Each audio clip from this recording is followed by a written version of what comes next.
Good morning students.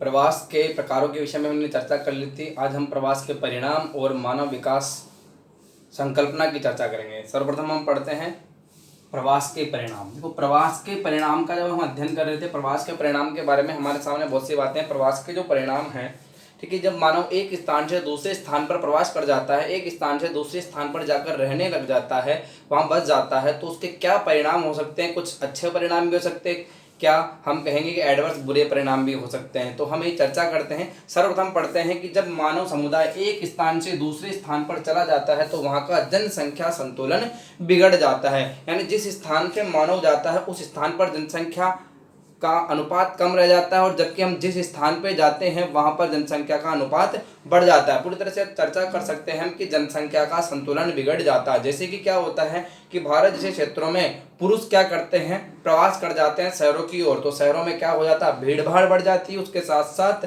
जो लिंगानुपात है वो भी कम हो जाता है। इस प्रकार से प्रवास के कारण जनसंख्या का संतुलन बिगड़ जाता है। और दूसरी हम चर्चा करते हैं तकनीक भाषा का प्रभाव। जिस स्थान से लोग प्रवास कर अन्यत्र स्थानों पर जाकर बस जाते हैं, दूसरे स्थानों पर जाकर बस जाते हैं, तो अपने साथ लाई गई विभिन्न प्रकार की तकनीकों और भाषा का प्रभाव वो वहाँ रहने वाले लोगों पर छोड़ देते हैं। कहीं न कहीं हम कहते हैं उनके द्वारा उनकी जो भाषा है, तकनीकी, उसका प्रभाव जो लोग वहाँ निवास करते हैं उन पर भी पड़ता है। फिर बात करें, तीसरा है वेशभूषा, रहन सहन और खान पान की चर्चा करें कि उनका जो खाना पीना होता है, रहन सहन है, उनकी जो वेशभूषा है। जो व्यक्ति अपने स्थान से जाता है तो दूसरे स्थान पर जाकर रहता है, तो वहाँ के लोगों को अपना रहन सहन, वेशभूषा से संबंधित परिचय कराता है, तो वो लोग भी उनसे कुछ सीखते हैं। उसके साथ साथ ही वो प्रवासी व्यक्ति जहाँ पर जाता है उन लोगों की विभिन्न सभ्यताओं को वो सीखता है, और ये भी प्रवास का एक मुख्य परिणामों में आता है। फिर बात करें जनसंख्या दबाव, बेरोजगारी और निर्धनता। मानव के प्रवास के द्वारा जिस जगह पर जो आकर्षित करने वाले स्थान है वहां पर जनसंख्या बढ़ती जाती है, और जनसंख्या जब बढ़ती है तो वहां पर जनसंख्या का दबाव, बेरोजगारी और गरीबी की समस्या उत्पन्न हो जाती है। ठीक है। और नंबर 5 बात करें कि प्रवासी लोगों की कार्य कुशलता से आर्थिक स्तर भी ऊंचा होता है। जैसे कि बात करें यूरोपीय देशों की, यूरोपीय देश अमेरिका में जाकर बसे। अब अमेरिका में वहां पे संसाधनों की बहुलता थी, वहां पर संसाधनों का उपयोग किया, और वहां के जीवन स्तर को, जहां पे भी गए यूरोपीय देशों के लोग, भारत भी आए, ब्रिटेन वाले लोग भारत में भी यहाँ के लोगों को जीवन स्तर को उठाने में उनका बड़ा ही योगदान रहा। यानी कि जो तकनीकी हमारे पास नहीं थी वो तकनीकी उन लोगों ने दी, और यहाँ कहीं ना कहीं हमें भी बहुत से फायदे हुए। यानी प्रवास के परिणाम का बात करें हम कि ये फायदा ज्यादा होता है, नुकसान ज्यादा होता है, तो लगभग मिला जुला सा यहाँ पर असर दिखाई देता है। लेकिन प्रवास के शुरुआत से अगर हम आज तक बात करें तो प्रभाव अधिक फायदे हुए हैं, यानी कि लाभदायक ज्यादा रहा है। अब चर्चा करें मानव विकास संकल्पना की। ठीक है। अब मानव विकास संकल्पना की हम चर्चा कर रहे हैं कि मानव विकास क्या है, मानव विकास के बारे में हम पढ़े। देखो, मानव विकास का मतलब हम बात करते हैं मानव के विकल्पों में विस्तार से हम चर्चा करेंगे। मानव के जो ऑप्शंस हैं, विकल्प हैं, उन विकल्पों में जो विस्तार होता है, उन विकल्पों में जो विस्तार होता है वो मानव विकास की श्रेणी के अंतर्गत आता है। देखना किस प्रकार से मानव विकास क्या होता है। ह्यूमन डेवलपमेंट की बात करते हैं। जब बच्चा छोटे से बड़ा होता है, जब बच्चा छोटे से बड़ा होता है, उसका शरीर बढ़ता है, लेकिन उसमें किसी प्रकार के गुण नहीं आ पाते हैं, तो हम कहेंगे कि उसका क्या हुआ है, केवल और केवल वृद्धि हुई है। अगर हम विकास की चर्चा करें, जब बालक छोटे से बड़ा होता है तो बड़ा होने के साथ साथ उसे रहन सहन, खान पान, पढ़ने लिखना, साक्षरता इत्यादि विभिन्न प्रकार के उसमें गुण विकसित हो जाते हैं, तो हम कहते हैं कि उसका क्या हुआ है, विकास हुआ। और वो विकास का जो स्तर होता है, उसके जितने ज्यादा विकल्प होंगे उसका विस्तार उतना ही अधिक होगा।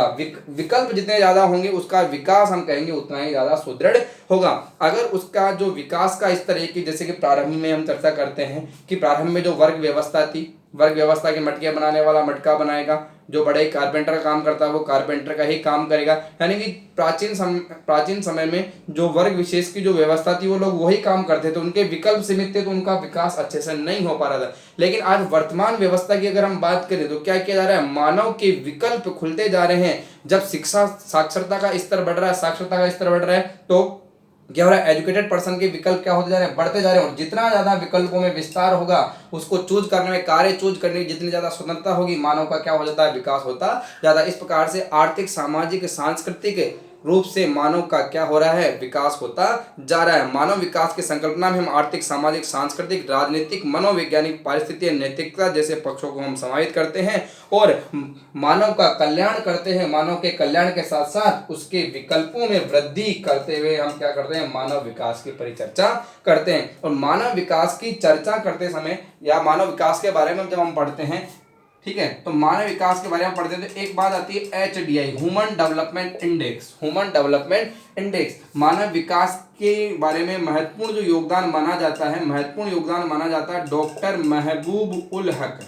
डॉक्टर महबूब उल हक ये थे पाकिस्तान के, और डॉक्टर अमर्त्य सेन ये थे कहाँ के, भारत के। मानव विकास के संबंध में इनके महत्वपूर्ण विचार माने जाते हैं। विश्व स्तर पर मानव विकास के संदर्भ में इनकी परिकल्पना, इनकी संकल्पना को समझा जाता है। डॉक्टर महबूब उल हक जो कहाँ के थे, पाकिस्तान के थे, और डॉक्टर अमर्त्य सेन जो कहाँ के हैं, भारत के हैं। इनकी हम चर्चा करते हैं। ये दोनों डॉक्टर महबूब उल हक और अमर्त्य सेन, इन्होंने मानव विकास की संकल्पना के विषय में अपने विचार दिए हैं। और जो UNDP है, संयुक्त राष्ट्र विकास कार्यक्रम, संयुक्त राष्ट्र विकास कार्यक्रम, यूनाइटेड नेशन डेवलपमेंट प्रोग्राम, ये क्या कर रहा है, प्रतिवर्ष सन 1991 से लेकर क्या कर रहा है, प्रतिवर्ष क्या जारी करता है, HDI की रिपोर्ट जारी करता है। क्या जारी करता है, प्रतिवर्ष HDI की रिपोर्ट जारी करता है। Human development index, human development index HDI की रिपोर्ट जारी करता है। तो इसमें प्रमुखतः 3 सूचक काम में लेता है। पहला हम बात करते हैं साक्षरता या जो शिक्षा का स्तर है, इसकी चर्चा करते हैं। जब HDI का निर्धारण किया जाता है, ठीक है, तो HDI के निर्धारण में UNDP द्वारा इन 3 घटकों को काम में लेता है, साक्षरता या शिक्षा का स्तर, दूसरा बात करते हैं चिकित्सा का स्तर, और तृतीय बात करते हैं संसाधनों तक पहुंच। संसाधनों तक पहुंच, या हम इसे प्रति व्यक्ति आय भी लिख देते हैं। क्या लिख देते हैं, प्रति व्यक्ति आय। ठीक है, HDI की रिपोर्ट जब जारी करता है UNDP, संयुक्त राष्ट्र विकास कार्यक्रम, ये डॉक्टर महबूब हक ने 1991 में इसकी शुरुआत की थी। ठीक है, अब इसमें क्या किया जाता है, HDI रिपोर्ट में 3 जो प्रमुखतः जो घटक काम में ले जाते हैं, साक्षरता, शिक्षा का स्तर, चिकित्सा का स्तर।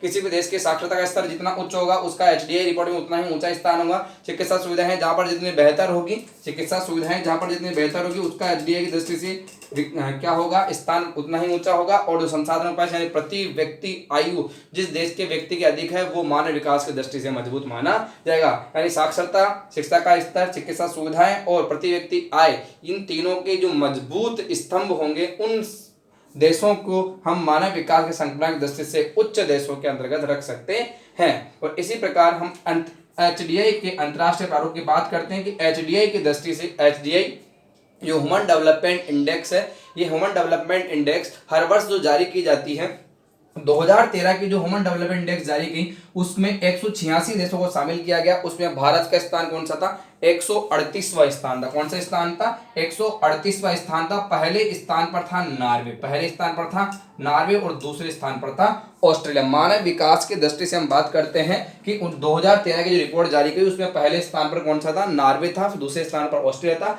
और हमारा भारत देश कौन से नंबर पे था, 138वें नंबर पर।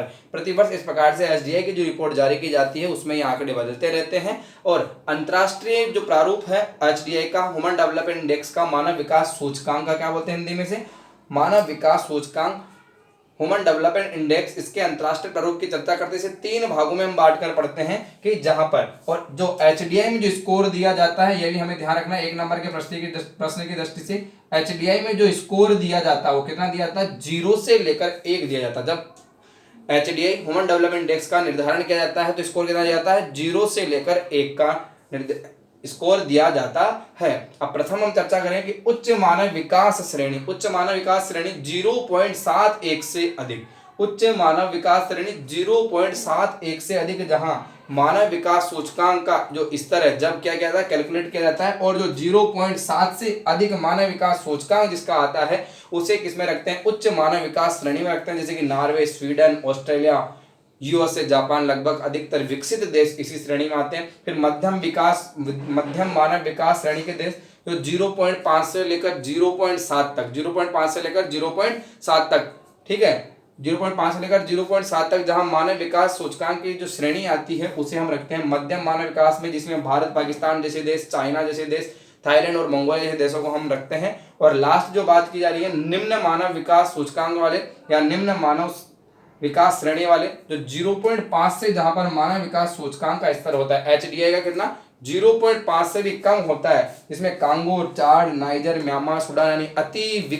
हम कहेंगे कि ये जो अविकसित देश हैं वो इस श्रेणी में आते हैं जहां पर 0.5 से कम मानव विकास सूचकांक होता है। इस प्रकार से हमने मानव विकास संकल्पना की चर्चा की, इसके कुछ महत्वपूर्ण बिंदुओं की हमने बात की।